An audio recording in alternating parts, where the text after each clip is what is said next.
कड़कड़ाती ठंड के बीच जोरों की बर्फबारी हो रही थी। तभी हाईवे से कट मारते हुए सरसराते हुए एक गाड़ी मुर्दाघर के बाहर आ रुकी। गाड़ी के रुकते ही उसके आगे के दोनों दरवाजे खुल गए और उसमें से एक औरत और एक मर्द निकलकर सीधे मुर्दाघर के अंदर भागे, जहां पहले से ही एक इंस्पेक्टर मौजूद था और उसके साथ ही उस मुर्दाघर का इंचार्ज भी, जो नशे में धुत बीड़ी पी रहा था। तुम्हारा ही लड़का मरा है क्या? इधर आओ, लाश दिखाता हूँ। ए, पागल हो गया क्या? कैसी बात कर रहा तू? बच्चा मरा है उनका। साहब, यहाँ रोज किसी न किसी का कोई मरता रहता है, किस किस का ख्याल करूं? चर्बी चढ़ गई तुझे। चल साइड हट। अब माफ कीजिएगा, इधर आइए। इंस्पेक्टर माफी मांगते हुए उन्हें सफेद चादर से ढकी एक लाश के पास ले जाता है। आपने तो अस्पताल का कहा था और अब मुर्दाघर में एक लाश के पास खड़ा कर दिया। ये कैसा मजाक कर रहे हैं आप मेरे साथ? विक्रम को तो अभी एक हफ्ते पहले हम हॉस्टल छोड़कर आए थे। वो कितना खुश भी था वहाँ। अब यूं यहाँ मुर्दाघर में क्या करने आए हैं हम? अर्चना संभालो अपने आप को। इन्होंने बस शिनाख्त के लिए ही हमें बुलाया है। उमेश अर्चना को समझा ही रहा था कि इतने में पुलिस ने लाश के मुंह से चादर हटा दी, जिसे देखते ही अर्चना अपने बेटे विक्रम का नाम लेकर चीखते हुए रोने लगी। जवान बेटे को यूं लाश बना देखकर उमेश भी खुद को रोक नहीं पाया और फूट फूट कर रोने लगा। फिर न जाने क्यों उमेश को क्या सूझा, वो सीधा उठा और इंस्पेक्टर के गिरेबान को पकड़ते हुए दीवार में सटा दिया। बता क्या हुआ मेरे बेटे के साथ? बोल, वरना मैं खड़े खड़े तेरी वर्दी उतरवा दूंगा। उमेश के यूं बदतमीजी पर उतर आने के बाद अब तक जो इंस्पेक्टर कबीर शांत था, वो एकदम से भड़क उठा। फिर उसने उमेश के हाथों को झटकते हुए कहा, होश में रहकर जुबान खोलिए उमेश सक्सेना। मैं आपके टुकड़ों पर पलने वाला कुत्ता नहीं हूँ जो आपकी इन धमकियों से डर जाऊंगा। अगर अभी आपने अपना बेटा नहीं खोया होता ना, तो फिर मैं दिखाता कि खड़े खड़े और भी क्या किया जा सकता है। खैर, आपके बेटे की लाश विक्टोरिया हॉस्टल के पीछे बरामद हुई है। मेरा बेटा पढ़ने गया था वहाँ और अब लाश बनकर लौटा है। आखिर ऐसा क्या होता है वहाँ? मौत का तांडव होता है वहाँ। ये कोई पहली लाश नहीं जो वहाँ से आई है।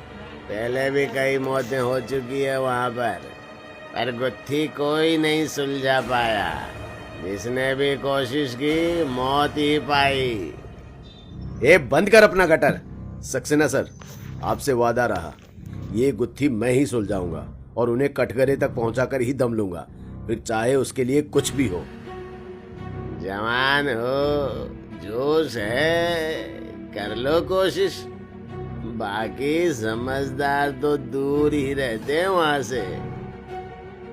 इतना कहता हुआ मुर्दाघर का वो इंचार्ज बाहर चला गया और जाते जाते कबीर को ये चुनौती भी दे गया कि वो क्या, कोई भी इस केस को नहीं सुलझा सकता, क्योंकि इसके पीछे बहुत कुछ रहस्यमयी है। लेकिन कबीर भी अब ये ठान लेता है कि वो सच का पता लगाकर ही रहेगा। इसलिए वो अगले ही दिन विक्टोरिया हॉस्टल में एक कॉलेज स्टूडेंट बनकर पहुंच गया। लेकिन हॉस्टल पहुंचते ही उसे बड़ा अजीब लगता है और वो सोचने लगता है कि एक पहाड़ी के अंत में यूं खाई के पास भला हॉस्टल कौन बनाता है, और भला ऐसी जगह पर कोई अपने बच्चे को कैसे छोड़ सकता है, वो भी सक्सेना जैसे लोग। हॉस्टल को देखते ही ये वीरान जगह लगती थी। कबीर हॉस्टल में जा ही रहा होता है कि तभी एक चौकीदार उसे रोकता है। कहाँ चले बाबू? अब हॉस्टल में एडमिशन लेना है। एडमिशन लेना है तो रात में आइए, दिन में यहाँ कोई काम नहीं होता है। क्या? दिन में कोई काम नहीं होता? क्यों? अरे नहीं होता है मतलब नहीं होता है। क्या, क्यों, कैसे, ज्यादा सवाल ना करो बाबू, चले जाओ। बड़े अजीब नियम कानून है। कबीर ने अभी अभी अपनी बात पूरी भी ना की थी कि इतने में चौकीदार वहां से निकल गया। कबीर ने भी सोचा अगर पूरा सच जानना है तो ठंडे मिजाज से काम लेना होगा। इसलिए वो रात होने का इंतजार करने लगता है। वहीं हॉस्टल के गेट पर बैठे बैठे सुबह से शाम हो जाती है। पर वहां कोई हलचल नहीं होती। यहां तक कि शाम के बाद रात ने भी अपनी घनघोर चादर ओढ़ ली थी और हॉस्टल अब भी उतना ही वीरान था, जैसे वहां कोई रहता ही ना हो। कबीर को अब ये विश्वास होने लगा था कि इस हॉस्टल में कुछ भी नहीं है, इसलिए वो वहां से निकलने को होता ही है कि तभी पीछे से एक आवाज आती है। कहाँ जा रहे हो बाबू? अंदर आ जाओ, एडमिशन नहीं लोगे? कबीर को यह आवाज जानी पहचानी लगी। पीछे मुड़कर देखा तो अंदर वही चौकीदार था जो सुबह बाहर था, और कबीर तो पूरे दिन बाहर बैठा था। फिर वो अंदर कब गया? ज्यादा सोचो ना बाबू, एडमिशन लेना है तो अंदर आ जाओ। कबीर उस चौकीदार के पीछे पीछे चल देता है, पर गेट से लेकर रिसेप्शन तक पहुंचने में कुछ भी नॉर्मल नहीं था। सबसे पहले तो कबीर ये देखकर दंग था, क्योंकि अब तक जो हॉस्टल पूरी तरह से अंधेरे की चपेट में था, उसके हर कमरे में अब लाइटें जल चुकी थी और खिड़कियों से परछाइयां साफ नजर आ रही थी, जैसे अंदर कोई ना कोई है। पर भला ऐसा कौन सा हॉस्टल होता है जहां दिन में कुछ नहीं और रात में इतनी हलचल? हॉस्टल के रिसेप्शन पर मोटा चश्मा लगाए एक हट्टा कट्टा इंसान बैठा हुआ था। वार्डन साहब, बाबू एडमिशन के लिए आए हैं, मैं चलता हूँ दरवाजे पर। वार्डन ने बिना कुछ कहे एक फॉर्म और कमरा नंबर 307 की चाबी आगे बढ़ा दी। कबीर कुछ पूछने को हुआ ही था कि वार्डन ने उंगली से दूसरी तरफ इशारा किया, जहां रूल बोर्ड लगा हुआ था। कबीर रूल बोर्ड के पास पहुंच गया और उसे पढ़ने लगा। पहले रूल को पढ़कर उसका दिमाग घूम गया, क्योंकि बोर्ड पर पहला रूल था कि यहाँ कोई भी किसी से बात नहीं कर सकता, सिर्फ अपने काम से मतलब रखे। और दूसरा ये कि भूलकर भी किसी के कमरे में ना जाए और ना ही किसी को आने दे। तीसरा, एक बार अपने कमरे में जाने के बाद बाहर ना निकले। ये कैसे अजीब रूल्स हैं? जोर से कहते हुए कबीर जैसे ही पीछे मुड़ा, वहां कोई था ही नहीं, ना ही दूर मेन गेट पर चौकीदार और ना ही रिसेप्शन पर वार्डन। कबीर बिना कुछ और सोचे सीधे अपने कमरे की ओर चल दिया। रास्ते में सभी कमरे ऐसे बंद थे जैसे वहां कोई रहता ही ना हो। फिर वो अपने कमरे 307 में पहुंचकर अपना बैग रख अपने कमरे को चारों तरफ से देखने लगा। तभी बाहर से जोर से किसी के चीखने की आवाज आई और कबीर उसी चीख के पीछे अपने कमरे से बाहर निकल गया, लेकिन उसे कोई नहीं दिख रहा था। कॉरिडोर की लाइटें अब पहले की तरह शांत नहीं बल्कि थरथरा रही थी। इधर कबीर ये सोचकर हैरान था कि इतनी तेज चीख सुनकर भी सब कुछ शांत कैसे था, जैसे किसी को कोई फर्क ही नहीं पड़ रहा हो। कोई अपने दरवाजे को खोल सुध लेने को तैयार ही नहीं था। इसलिए कबीर खुद सामने के दरवाजे पर दस्तक देने लगा। भाई, मैं कबीर इस हॉस्टल में नया आया हूँ, जरा दरवाजा खोलो। अंदर से कोई जवाब नहीं आया। कबीर तीसरे फ्लोर के सभी दरवाजों को आजमा लेता है, पर कोई बाहर निकलने को तैयार ही नहीं था। फिर अंत में वो एक दरवाजे को धक्का देकर तोड़ देता है। अंदर कमरे का हाल ऐसा होता है जैसे कोई आग लगी हो और जमीन पर एक कंकाल पड़ा था जिसका आधा सिर जला हुआ था। कबीर उल्टे पांव बाहर निकलता है तो देखता है कि इस पूरे हॉस्टल में आग लगी हुई है और कमरे के अंदर से धुआं निकल रहा है।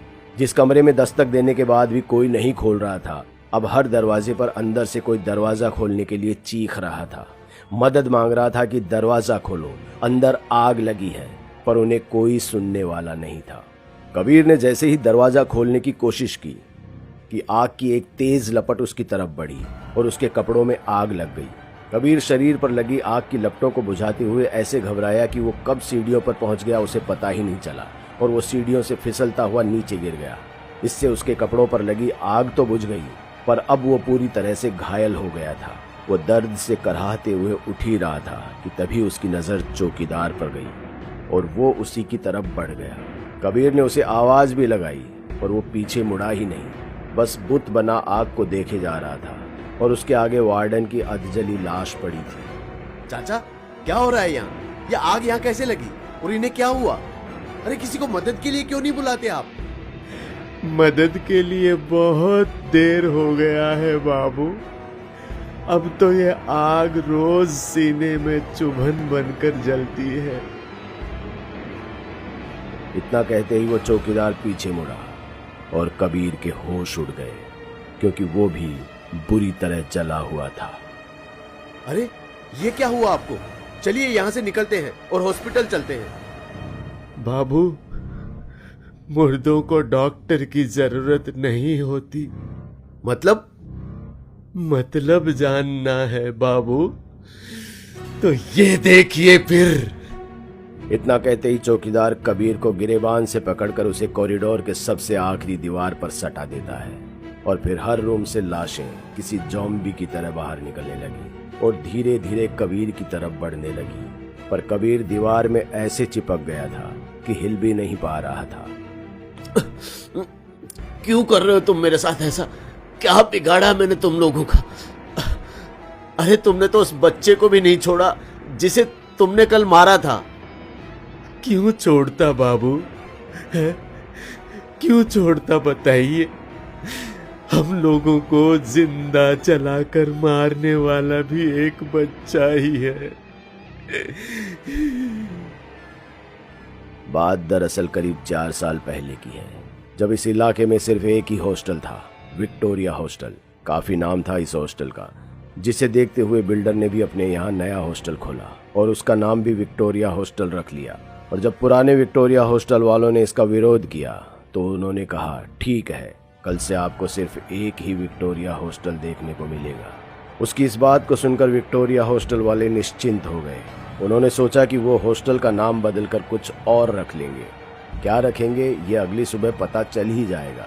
लेकिन उस सुबह से पहले एक रात आई और उसी रात विक्टोरिया हॉस्टल में एक नया लड़का एडमिशन लेने आया। वार्डन ने उसे कमरा नंबर 307 दे दिया, इस बात से अनजान कि यह लड़का नए हॉस्टल वालों ने भेजा है, जिसने आधी रात में पहले पूरे हॉस्टल के कमरों को बाहर से बंद कर दिया और फिर आग लगा दी, जिसे अकेले वार्डन और चौकीदार भी नहीं रोक पाए और सब उस आग में झुलस कर मर गए। अब उन्हें क्या पता था कि कल से सिर्फ एक विक्टोरिया हॉस्टल दिखने का ये मतलब था। तब से लेकर आज तक जो भी रात को विक्टोरिया हॉस्टल की तलाश में निकला, उन्हें यही विक्टोरिया हॉस्टल मिला और बदले में मिली उन्हें मौत, केवल मौत, क्योंकि विक्टोरिया हॉस्टल में लोगों को मारने वाला तो बच निकला। इसलिए अब जो भी रात को यहाँ आता है, वही विक्टोरिया हॉस्टल में मरे सभी लोगों की नज़रों में उनका हत्यारा बन जाता है। ऐसे में इंस्पेक्टर कबीर के साथ क्या हुआ होगा, ये बताने की ज़रूरत तो नहीं है ना?